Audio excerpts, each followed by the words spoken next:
এইরকম করে আল্লাহকে ছেড়ে অন্য কাউরির কাছে গিয়ে মাথা নত করে ছেলে মেয়ে এরকম অনেক কিছু জিনিস চাই।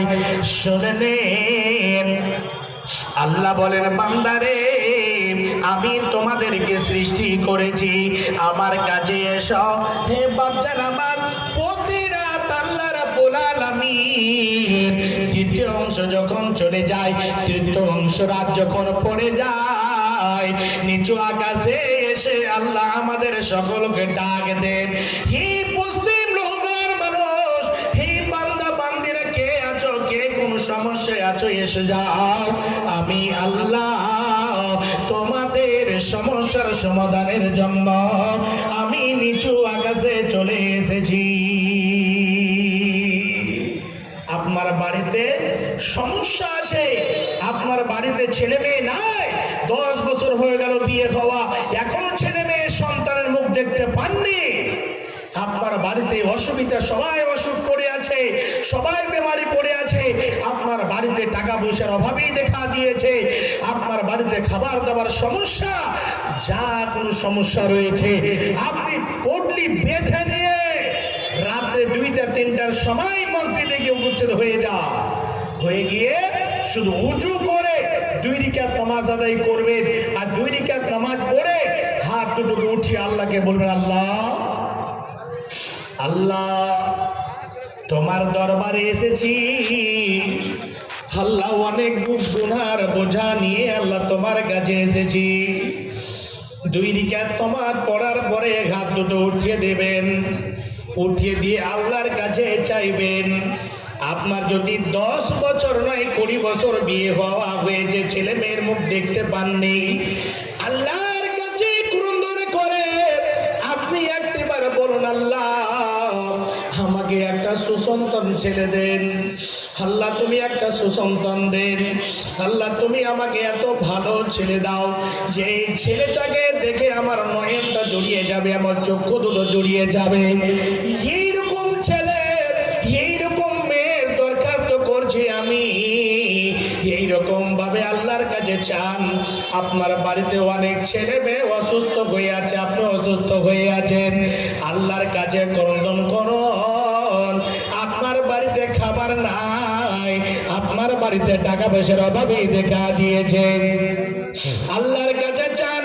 আল্লাহর কাছে এসে চাইতে চাইতে যখন আপনার চক্ষু দিয়ে 2 ফোঁটা জল বেরিয়ে আসবে, হে বাপজান আমার, আল্লাহ পাকের নবী হাদিসের মধ্যে বলেছেন, যখন কাজ করে কোন বান্দা আল্লাহর কাছে হাত দুটো উঠিয়ে দেন আর ক্রন্দন করেন, আল্লাহ রাব্বুল আলামিন খালি হাত ফিরিয়ে দেন না। মাথা মোটা মুসলমানের বাচ্চা আমরা, মানুষের কাছে সমাধান করার জন্য যাচ্ছি, কখনো না। এটা হচ্ছে শিরক, আল্লাহ ছাড়া অন্য কাউরের কাছে চাওয়া যাবে না। বাপজান, দুঃখ বেদনা যত যা কিছু আছে সমস্ত জিনিস কার কাছে রাখবেন? আল্লাহর কাছে রাখতে হবে, আল্লাহর কাছে রাখতে হবে। ইবাদত বান্দেগি আল্লাহর হবে। এই পৃথিবীর মুখে আপনার ঈমান নিয়ে অনেক কেউ ছিনিমিনি খেলবে, এই জায়গাটাতে আপনি অবিচল আছেন কিনা? আপনি কোন জায়গাতে যাচ্ছেন, যেতে যেতে আপনাকে বলছে, ভাই তুমি যদি ইসলামকে ছেড়ে না দাও, তাহলে এই জায়গাটাতে যদি না ছাড়ো, তাহলে তোমাকে কতল করে দেওয়া হবে, তোমাকে উড়িয়ে দেওয়া হবে। ওই জায়গাটাতে আপনার ঈমান যদি মজবুত থাকে, তাহলে আপনার মুখ দিয়ে কি শব্দ বের হবে? বন্ধু শুনুন, এই দুনিয়াটা হচ্ছে 2 দিনের জন্য, আখিরাত হচ্ছে চিরজন্মের জন্য। আপনি যদি আমাকে উড়িয়ে দেন, আমি ইসলামকে ছাড়তে পারবো না, আল্লাহ এবং রসুলের কথাকে অমান্য করতে পারবো না।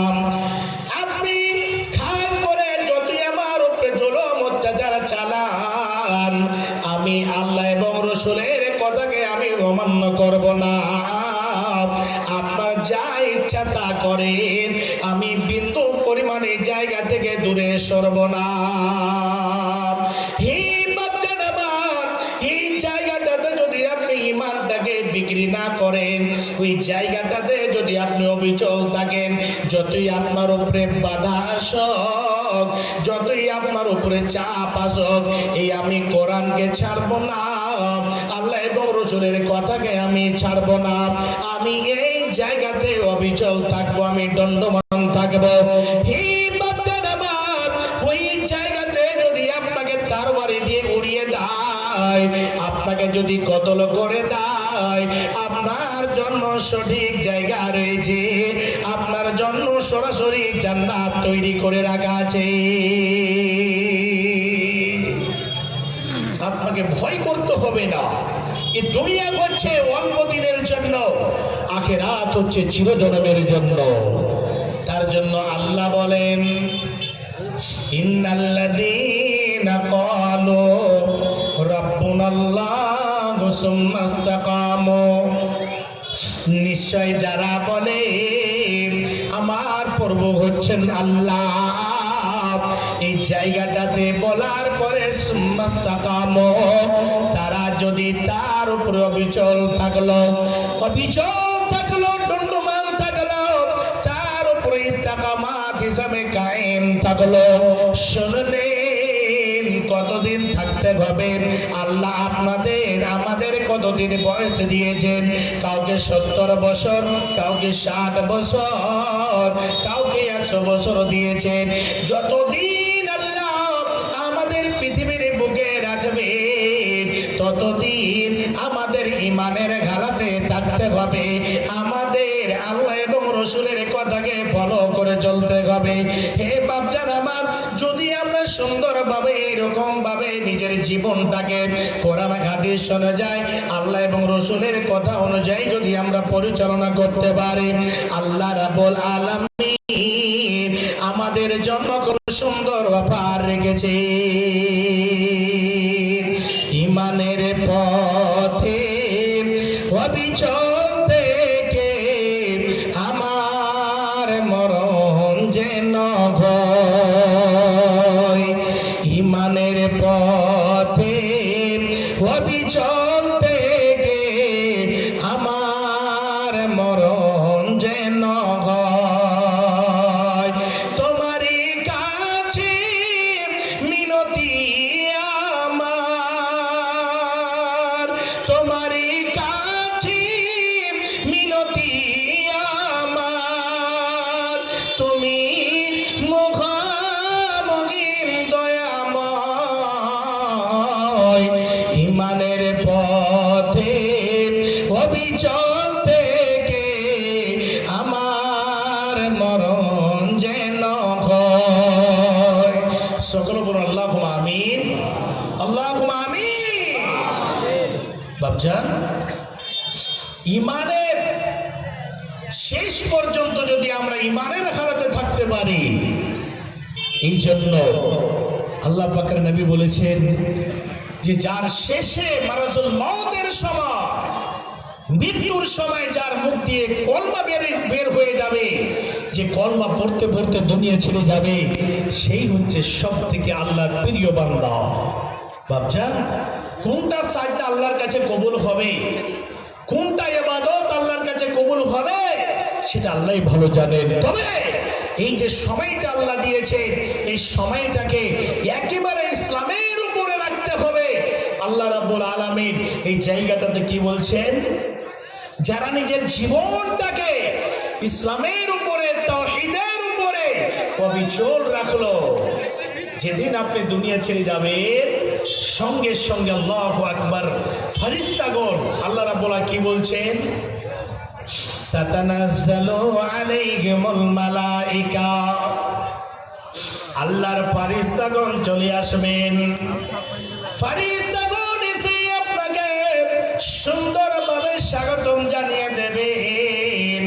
ফেরেশতাগণ এসে বলবেন, আল্লাহ তাখাফু, হে আল্লাহর বান্দা,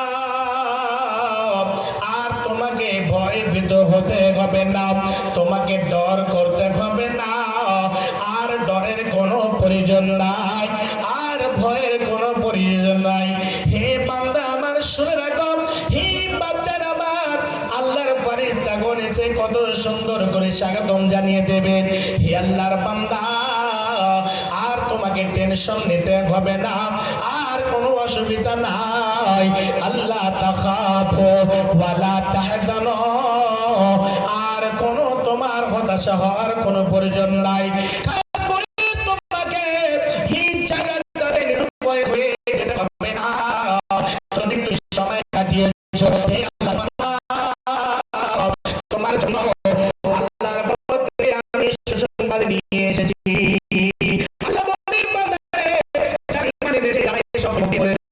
আমার প্রভু বলেন আল্লাহ এবং তাদের জন্য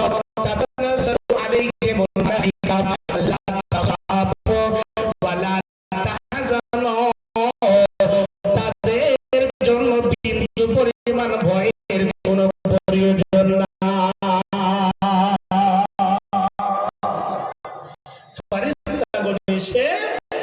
তাদেরকে সঙ্গে সঙ্গে সুসংবাদ জানিয়ে দেবে।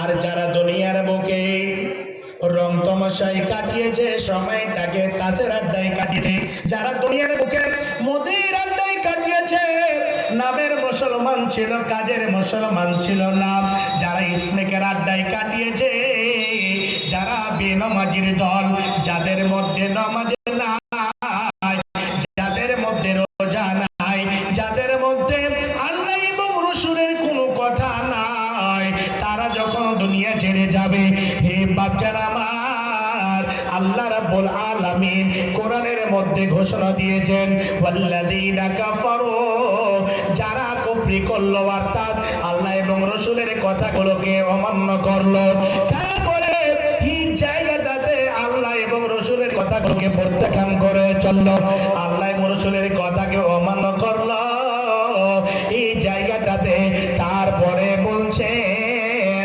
আমার আয়াতগুলোকে যারা মিথ্যা মনে করলো, যারা আমার আয়াতগুলোকে ছোটা মনে করলো, তাদের যখন মৃত্যু হবে, শুনে নাও, তাদের কাছে যখন মালাকুল মউত এসে উপস্থিত হবে, হে বাচ্চারা আমার, চার রুখানে আসর করে বের হতে চাইবে না, জোর করে তার রুখানাকে টেনে যখন নিয়ে যাবে, লা তুফাত্তাহু লাহুম আবওয়াবুস সামাই, ওই শয়তানের জন্য আকাশের গেট পর্যন্ত খোলা হবে না, তাদের জন্য আকাশের গেট খোলা হবে না। এবং ওই যে জাহান্নামের ফেরেশতারা এসে বলবে, যখনই তার রূহখানা বের হবে, তখনই এসে তাকে দুঃসংবাদ জানিয়ে দেবে আর বলবে, আর তোমার জন্য সুসংবাদ নয়, সুখময় জিন্দেগি আর তোমার জন্য হবে না, আজ থেকে তোমার জন্য দুঃখজনক কষ্টদায়ক শাস্তি এখন থেকে তোমার আরম্ভ হয়ে গেল। যখন রূহটাকে নিয়ে আকাশের দিকে যাবে, তার জন্য যখন গেট খোলা হবে না, সঙ্গে সঙ্গে ওখান থেকে রূহখানাকে রাগিত হয়ে ছুঁড়ে ফেলে দেবে। যারা জাহান্নামে হবে, তাদের জন্য রূহ রাখার জায়গা রয়েছে সিজ্জিন, এবং যারা জান্নাতি হবে, তাদের জন্য আকাশের উপরে একটা মোবারক জায়গা রয়েছে, যেটা জায়গা হচ্ছে ইল্লিন, সেই জায়গাতে রাখা হবে। যখন রূহখানা ছুঁড়ে ফেলে দেবে, মাটির তলাতে গিয়ে চিৎকার করবে। বাপজার শুধু তাই নয়, ওয়ালা ইয়াদখুলুনাল জান্নাতা হাত্তা ইয়ালজাল জামালু ফি সাম্মিল খিয়াত, তার সামনে কি করা হবে? একটা সই নিয়ে আসা হবে, একটা শোয়া দেওয়া হবে, আর ওই শোয়াটাকে সে আল্লাহর বান্দাকে দিয়ে দেওয়া হবে। বলা হবে, বান্দা এই শোয়াটাকে নিয়ে নাও, এবং একটা খুব বিরাট বড় উট দেওয়া হবে, বলবে এই উটটাকে তুমি সুঁয়ের ছিদ্র দিয়ে পাস করে দাও। হাত্তা ইয়ালজাল জামালু ফি সাম্মিল খিয়াত, ওই সুঁয়ের ছিদ্র দিয়ে ওই উটটাকে পাস করতে বলা হবে। হে বাচ্চারা আমার, যতদিন পর্যন্ত সেই উটটাকে সুঁয়ের ছিদ্র দিয়ে পাস করতে না পারবে, ততদিন পর্যন্ত তাকে জান্নাতে যেতে দেওয়া হবে না। এটা কি সম্ভব? আজকে যদি যারা টেলারি কাজ করছে, অনেক দিন ধরে টেলারি কাজ করে করে করে করে বয়স হয়ে গিয়েছে, চশমার প্রয়োজন পড়ে গেল, চশমা দিয়েও বেচারা ওই সুয়ের ছিদ্রতে ধাগাটা দিতে পারে না। একবার উপরে যাচ্ছে, একবার নিচন দিয়ে, একবার সাইড দিয়ে, ডান দিকে বাম দিকে, বেচারা কত যে মুখে ওকে লরম করে সুতাটাকে দিতে চায়, তাও হয় না। মনটা খারাপ হয়ে যায় একবার করে, কেচি দিয়ে কাটে, আবার মুখে লরম করে আবার দিতে চায়।